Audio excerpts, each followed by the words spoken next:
Disability-adjusted life years, or DALYs, are a measurement of disease burden, which is the impact of a health problem on an individual or in a population. Typically, disability-adjusted life years are used to compare the burden of two diseases, like type 2 diabetes, which is a chronic condition where the body doesn't produce enough insulin, and malaria, which is an infectious disease spread by mosquitoes that causes a person to have flu-like symptoms. These two diseases are usually hard to compare because they affect different populations, have different short-term and long-term complications, and are managed completely differently. So, to compare the two diseases, you could calculate the disability-adjusted life years for both diabetes and malaria, and the disease with the highest disability-adjusted life years has the highest disease burden. Disability-adjusted life years are particularly useful for helping determine how resources should be allocated to a specific health issue.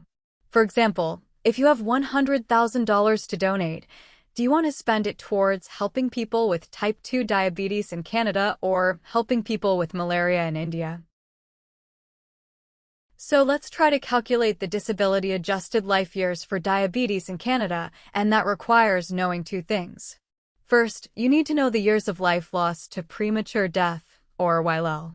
The years of life lost is calculated by multiplying the number of deaths that were the result of the disease, N, and the standard life expectancy at the age of death, L. The standard life expectancy is just the average life expectancy in a population minus the age of the person who died. For example, the average life expectancy in Canada is 82 years old, so the standard life expectancy of a person at age 60 is 22 years, because 82 minus 60 is 22. And if we're only talking about one person who died, the number of deaths is 1. So the years of life lost for a 60-year-old person that died from diabetes would be 1 times 22, or 22 years. Calculating the years of life lost for an entire population gets a little more complicated, since a population is usually made up of people in different age groups. For example, let's say you want to figure out the burden of diabetes in a population of 4,000 people randomly selected in Canada. So, you recruit 1,000 individuals in each of the 4 different age categories, 0 to 19, 20 to 49, 50 to 79, and above 80, and follow them for 10 years. You find out that there was 1 death from diabetes in the youngest age group, then 3, 4, and 7 deaths in the older age groups. You also find that the average age of death for each age group is 19, 40, 65, and 81, so you're able to calculate the average life expectancy at the age of death using the average life expectancy in Canada, which is 82. So 82 minus 19 is 63, 82 minus 40 is 42, 82 minus 65 is 17, and 82 minus 81 is 1. Finally, you can calculate the years of life lost in each age group by multiplying the number of deaths in each age group by the average life expectancy for each age group. So 1 times 63 is 63, 3 times 42 is 126, 4 times 17 is 68, and 7 times 1 is 7. When you add up all of the years of life lost in each age group, the total number of years of life lost is 264. The second thing you need to calculate the disability-adjusted life years is the number of years lost due to disability, which is sometimes referred to as the years lived with disability, or YLD. The years lost due to disability is calculated by multiplying the incidence rate of the disease, which is the number of new cases of the disease that occurred within a certain time period, the length or duration of disease, which is the average length of time a person had the disease before dying, and the disability weight, which is a number assigned to each disease that represents the severity of the disease, or how much a disease affects how a person lives their life. Disability weights range between 0 and 1, and in general, diseases with a score of 0 don't limit a person's ability to participate in any recreational, educational, procreational, or occupational activities. People with diseases that have disability weights of 0.2 to 0.6 tend to have limited ability in some or all of those activities, and people with diseases that have disability scores of 0.8 or above typically need assistance with some or most daily activities.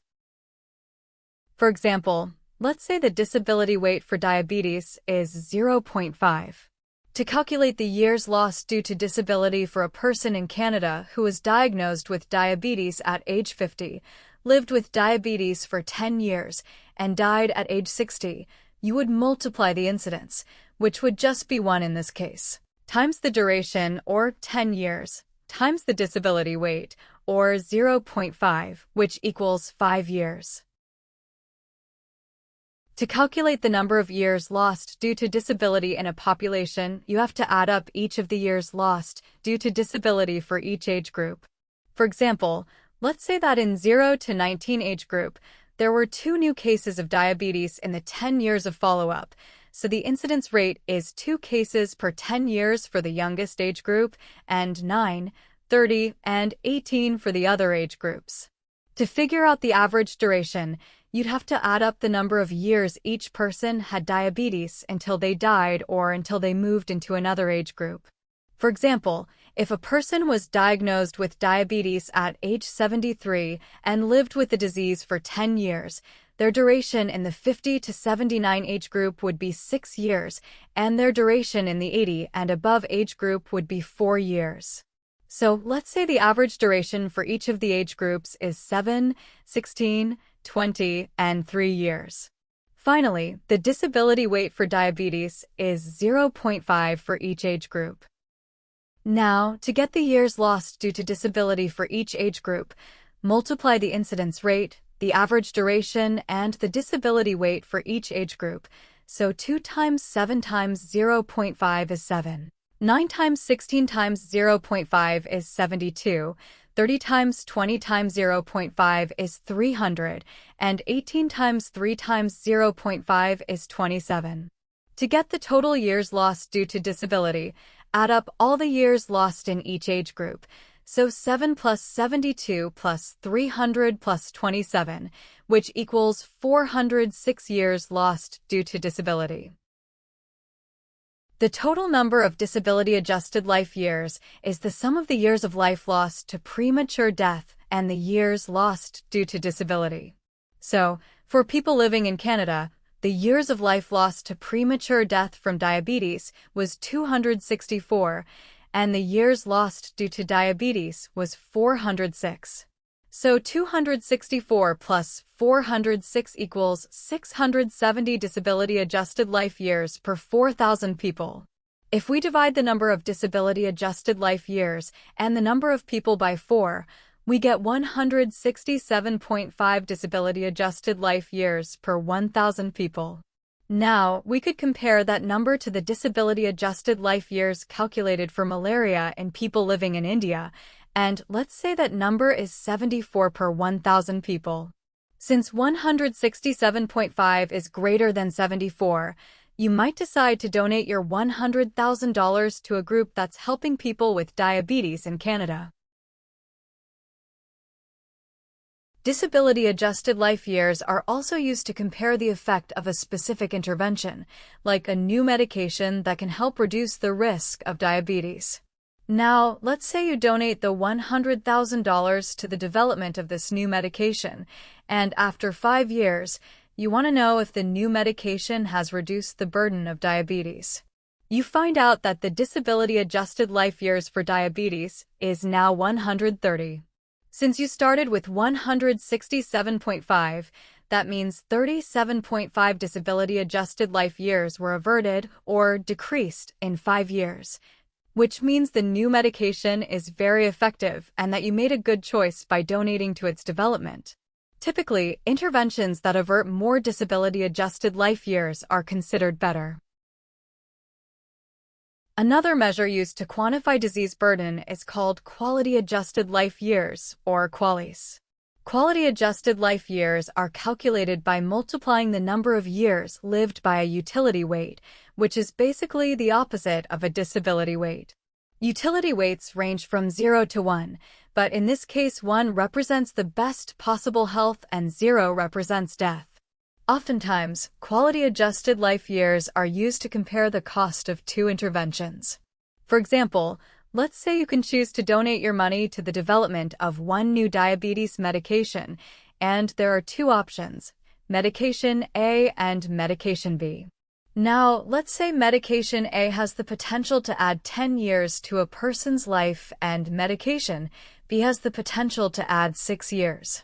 Also, medication A costs $10,000 per person while medication B costs $15,000 per person. At first, it seems like medication A is the obvious choice. But now let's say the utility weight of medication A is 0.2, while the utility weight of medication B is 0.9, so a person taking medication B will have a much higher quality of life compared to someone taking medication A.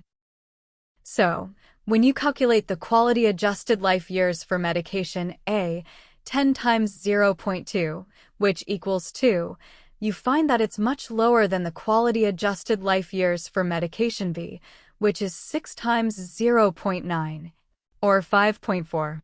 You can also calculate the cost of each medication per quality-adjusted life year by dividing the cost by the quality-adjusted life years. So, for medication A, that would be $10,000 divided by 2, which is $5,000 per quality-adjusted life year, and for medication B, that would be $15,000 divided by 5.4, which is around $2,778 per quality-adjusted life year. Comparing the two costs per quality-adjusted life year, you can see that donating your money to medication B will give you the most bang for your buck. Alright, as a quick recap, disability-adjusted life years or DALYs and quality-adjusted life years or QALYs are two ways to measure the burden of disease in a population. Disability-adjusted life years can be calculated by adding the years of life lost to premature death with the years lost due to disability. Years of life lost to premature death is calculated by multiplying the number of deaths that were the result of the disease and the standard life expectancy at the age of death. And the years lost due to disability is calculated by multiplying the incidence rate of the disease, the duration of the disease, and the disability weight for that specific disease.